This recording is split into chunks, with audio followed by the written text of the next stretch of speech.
comments and let me know.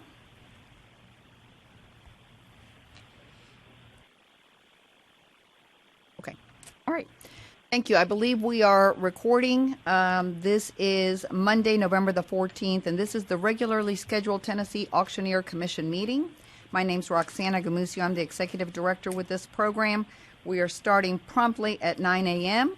The first item of business I'd like to do is go over the notice of the meeting. This meeting was properly noticed on the board's website as far as the date, time, and location since August 16th of 2021. The current agenda was also updated on November the 8th of 2022. Regarding the agenda, if the members that have received all the documents needed to review prior to the meeting, and then you have them on your iPads, if you are okay with the agenda as presented, I would need a motion and a second to go ahead and proceed with that agenda. I move we accept the agenda. Thank you, Anna. Thank you, Mr. Sterling. Thank you. We have a motion by Mr. Kimball Sterling and a second by Mr. Larry Sims to go ahead and proceed with the agenda as presented. All those in favor, please say aye. Aye. Thank you.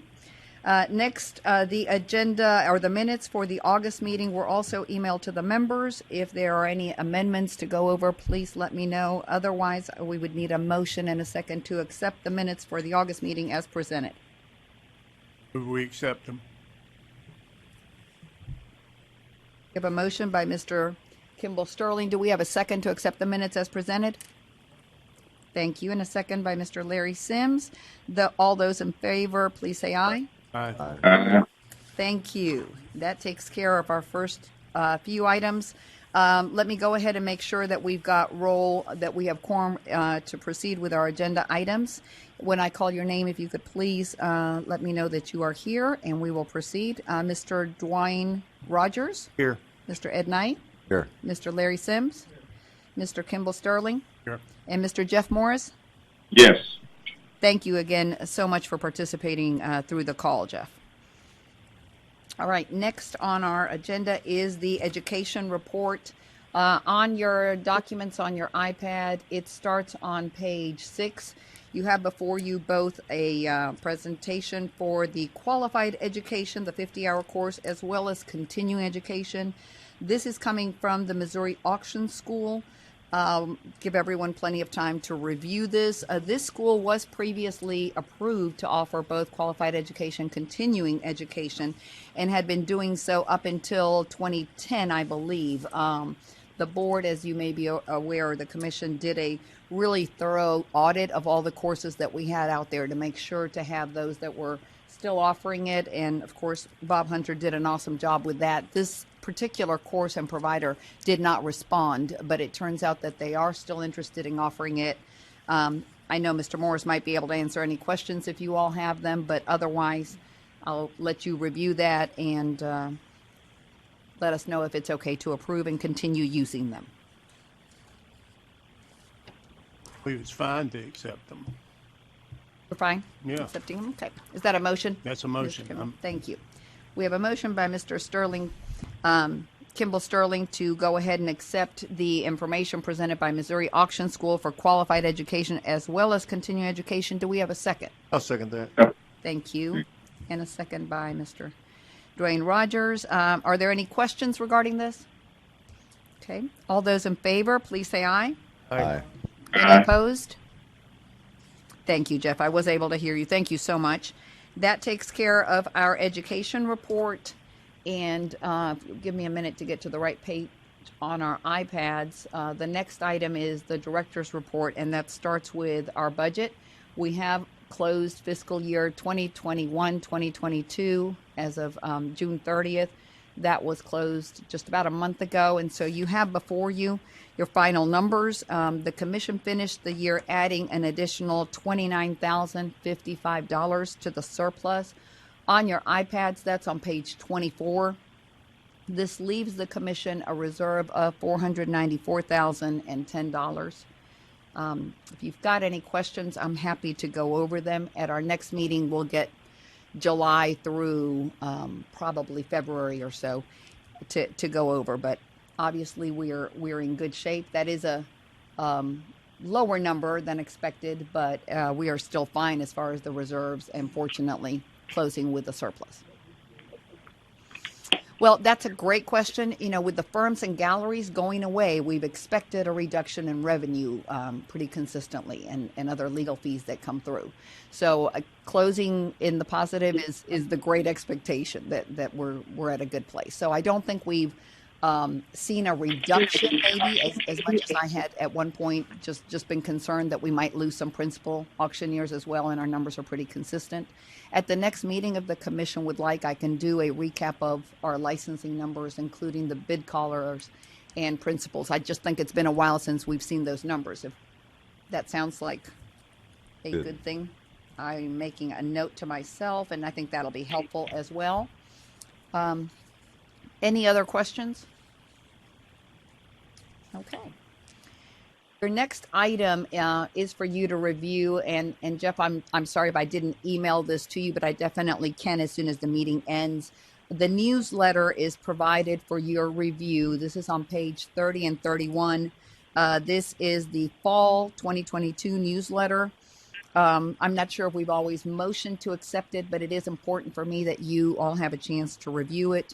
Legal counsel, Bob Hunter, and I have had a chance to review it and made the necessary corrections.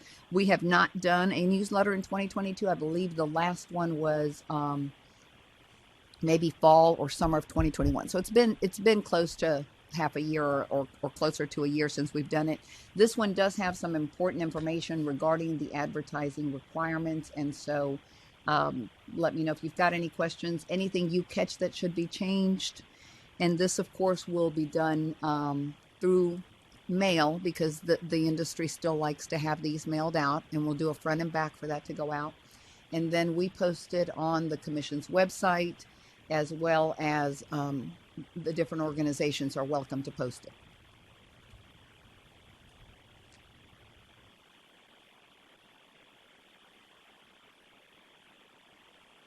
I'm kind of glad to see the legal reminder in this, because in my area and a lot of different areas, people are still advertising their firm license, especially on radio ads, and not saying who they are.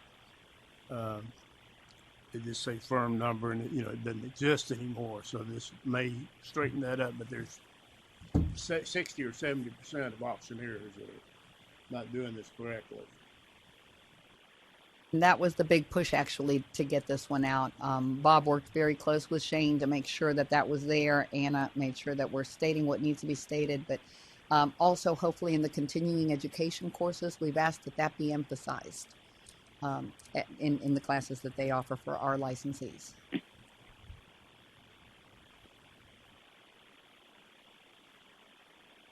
And after the meeting, I will email this version to each of you so you do have it. And pretty soon after the meeting, I'm sure it'll be added to the website. Let me know if you find anything. If there are no additional changes to it, we will, I would like a motion to go ahead and accept it as is, and we'll proceed then with the legal report.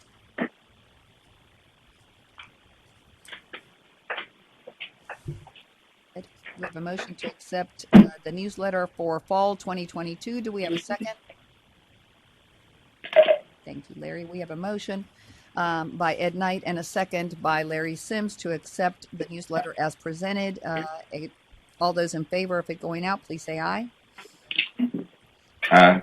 Any opposed? Thank you. That brings us to the legal report, and I will mute myself and turn it over to Anna. Thank you. Good morning. We have a shorter legal report today. I'll just read through these since we have three. The first complaint is 2022-024191. This matter was referred from the Division of Consumer Affairs with the Office of Attorney General. Complainant is a Tennessee resident. Respondent is an unlicensed individual. Complainant states, as the executor of their parents' estate, they signed an agreement with respondent to sell certain items for $4,500. Complainant states respondent is past due and the agreement has not been fulfilled, but all items have been sold and a balance remains of $5,300. Complainant states at the time of the agreement they were unaware that respondent did not hold a license with the commission and believes they are holding auctions within the state and in a neighboring state. Complainant provides a copy of the assigned agreement, pictures of respondent's social media page, and an address of respondent's location. Respondent did not submit a response. Based upon the information provided by complainant, the physical storefront located for respondent is in Missouri, which is across state lines and outside the jurisdiction of the commission. The other portion of respondent's operation appears to deal with matters that also fall outside of the commission's jurisdiction. Since respondent's storefront is located in Missouri, counsel researched for a possible referral, but found that Missouri does not regulate auctions. The commission does not intervene in the collection of unpaid debts. Therefore, the council recommends this matter be closed and flagged. Should any future matters related to respondent occur in Tennessee, this will allow the commission to revisit this complaint in the future. My recommendation is for this matter to be closed and flagged.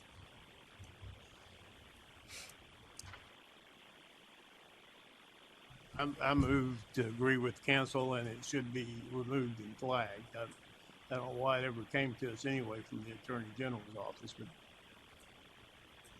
So, certain matters, the Attorney General's office, if there's a matter that is related to a particular commission or board, it can be referred to our entity if it's related. So this one stated it was related to auctions, and it was.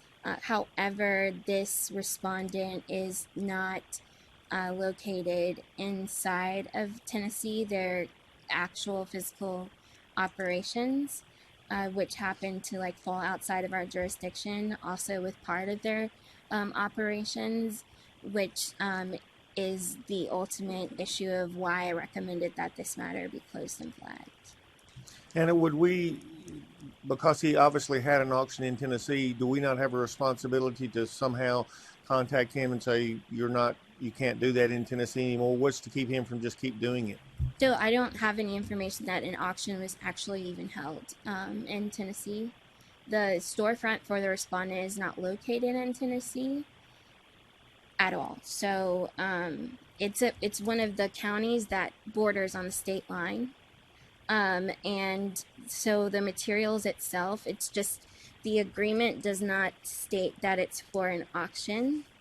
It states it's a matter to be sold, and the actual location for a respondent's place, it says auction, but the location, like the physical address, is located in Missouri. Basically, it was an estate sale. Yes. I don't know why we Yeah. why we even got it then, but that's fine. Well, the complainant is a Tennessee resident. Sure.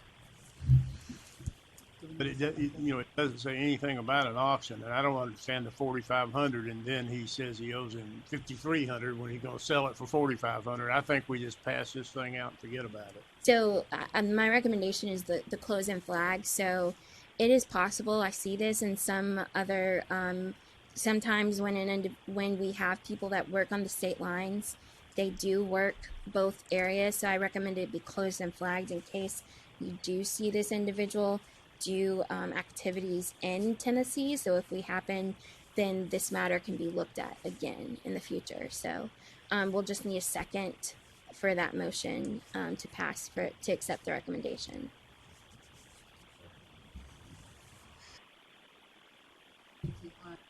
On complaint number 1, we have a motion by Kimball Sterling and a second by Larry Sims. All those in favor to accept legal counsel's recommendation.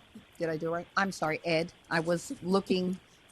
I've been called a lot worse. That's pretty good. And That's an the upgrade second for by me. Ed Knight. All those in favor, please That's say an aye. upgrade. Aye. Thank you. None opposed. Thank you. And I move on to the second case. Of course. 2022-033-561. This matter was administratively opened. Respondent is a licensee. Administrative staff selected respondent in a random continuing education audit for a for the previous quarter. When contacted, respondents stated they missed completing their continuing education prior to renewal and submitted a letter regarding the circumstances for consideration. Respondent states they are behind the last 2 years for their continuing education because their spouse was diagnosed with cancer and they both have suffered with COVID-19 twice. Now that their spouse is recuperating, respondent states they are in the process of completing their outstanding continuing education and sincerely apologize. During August 16, 2021 meeting, the commission voted that the administrative staff would send an agreed order and citation for $100 and close the complaint. Respondent was issued an agreed citation on August 12, 2022, with the requirement of a response within 30 days. To date, respondent has yet to respond. Therefore, counsel recommends respondent be assessed a $200 civil penalty. My recommendation is for a $200 civil penalty.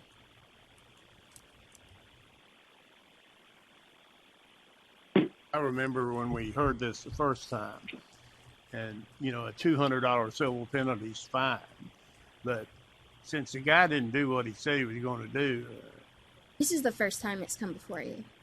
the $100 thing about the education. So we've had several. This is part we made the decision last year to send out $100 agreed citations. Right. So this is an example of one of these $100 agreed citations. And so this individual was sent a $100 agreed citation and they never responded. Right, yeah, I understand. And so when they don't respond, it comes on the legal report for the commission. And so this is the first time we've had someone not respond to us. And so when something usually comes back on the legal report, it's no longer an agreed citation. It's now a consent order with the civil penalty. And so in the agreed citation, it states if you decide not to sign it, then it would be referred to the commission for potential further discipline. And so the reason I decided to increase the civil penalty was for the fact that it was ignored and not responded to.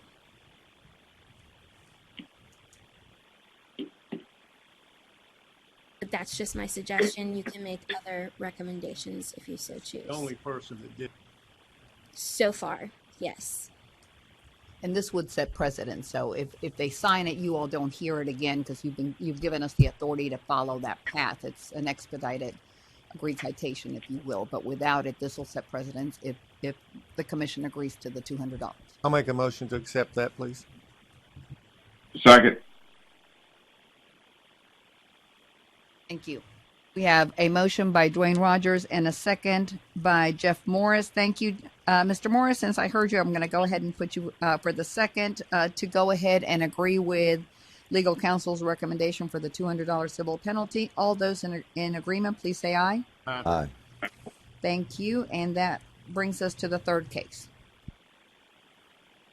2022-03-7721. This matter was referred from the Division of Consumer Affairs from the Office of Attorney General. Complainant is a Tennessee resident. Respondent is a principal auctioneer. Complainant states they attended an auction at a Tennessee city and purchased a signed proof by a prominent artist. Complainant states when they returned home, they researched the certificate and learned the individual that signed it had been convicted for knowingly certifying fraudulent artwork. Following this, complainant states they left a message demanding a provenance or they would dispute the charge.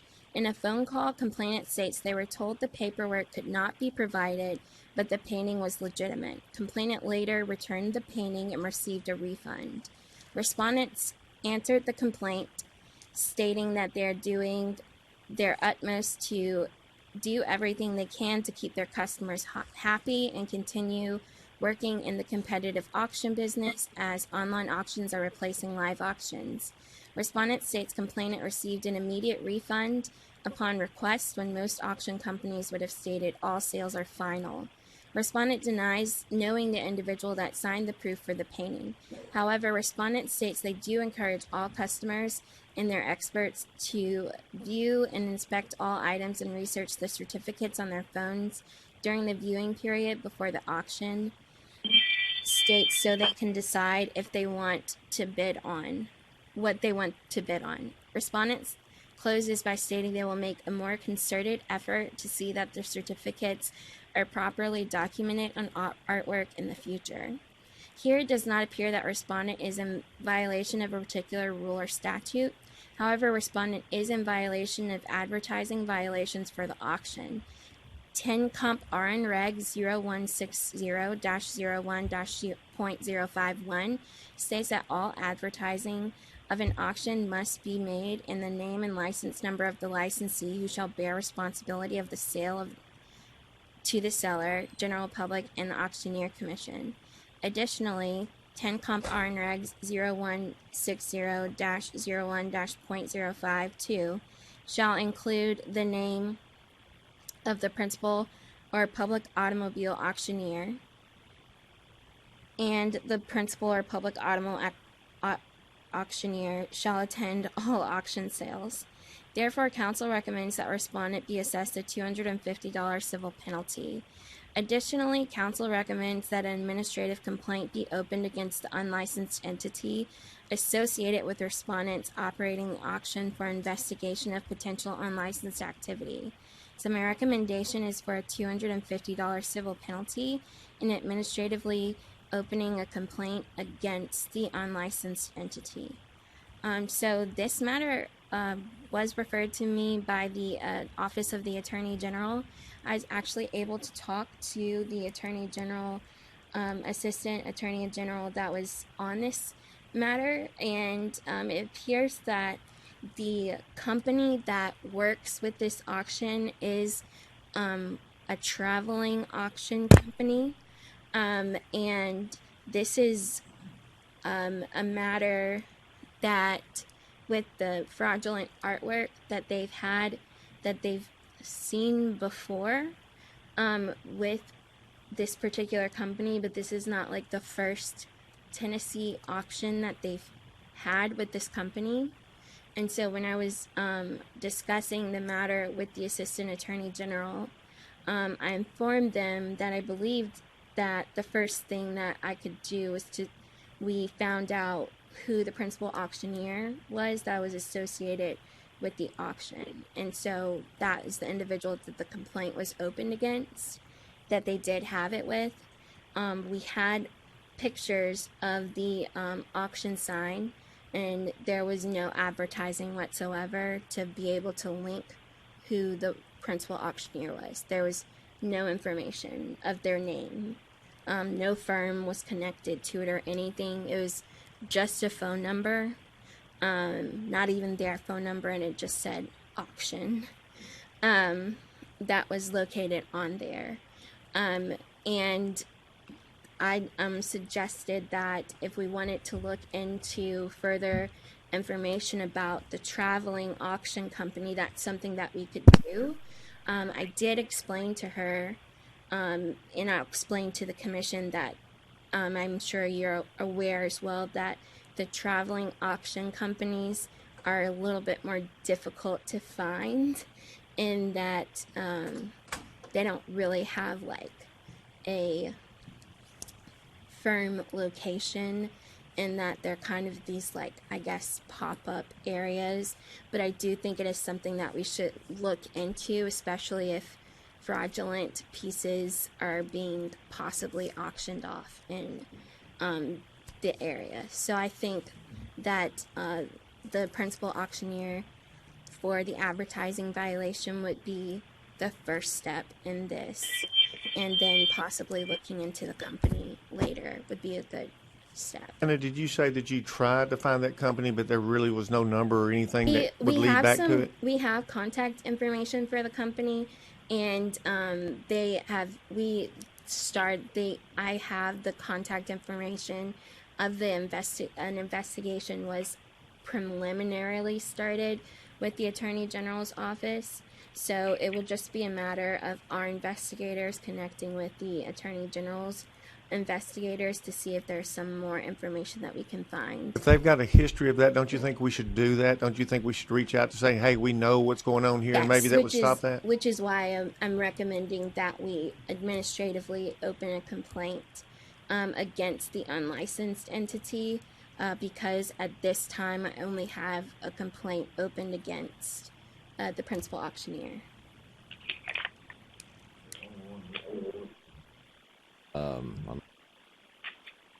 Yes. Sorry. The only one that we could really punish is the principal auctioneer that accepted to do this for this company. There's really no way to stop that company from getting another one. Well, at doing it this again. time, the principal auctioneer we have for like the advertising violation, but we do have jurisdiction for unlicensed activity for the unlicensed individual. So that's what my recommendation would be, is to open the complaint for potential unlicensed activity.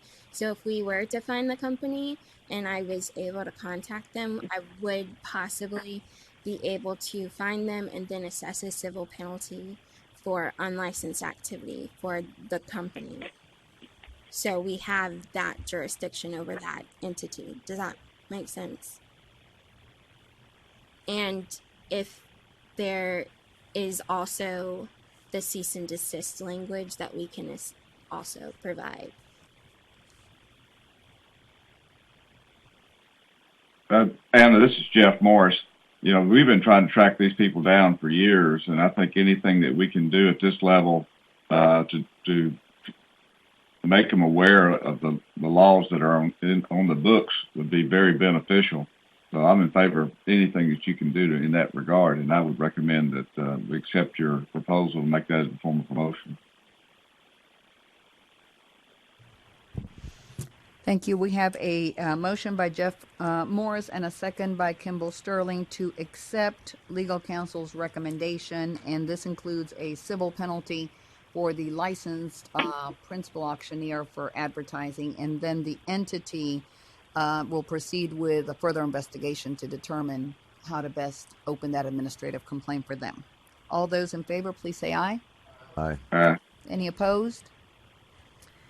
Commission, since we've accepted all of the recommendations, if I could have one final motion and a second to accept the legal report as presented, and that will be the final motion. Motion to accept. Thank you.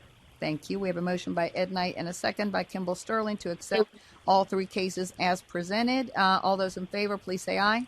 Aye. Thank you. Anna, still with you. I'll let you give us a brief recap of the last item we discussed as far as the previous meeting, and then I don't think we have a whole lot left. Yes, I just wanted to provide a brief update to the commission regarding the Attorney General opinion related to the public automobile auctioneer opinion. So that opinion is hopefully we'll have an opinion decision for you hopefully at the February meeting. So that is still going to in the process of leaving this building to be sent out to the Attorney General's office. So hopefully we'll have a decision soon regarding that. But that is basically the only kind of update that I have here related to that opinion. Still in the process, but in good hands. Promise.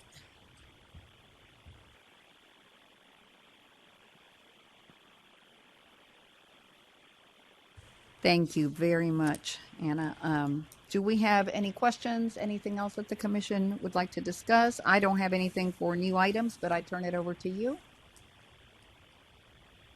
No? Okay. Well, it is 9:30. If there is no further business to attend to, I would need a motion and a second to let you adjourn.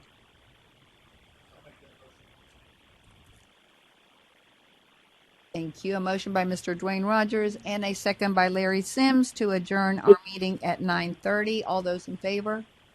Aye. Any opposed? No. Okay. Thank you so much for all your time, and we are done. Thank you, Mr. Morris. Take care. Thank you. Hey, Jeff. Thank-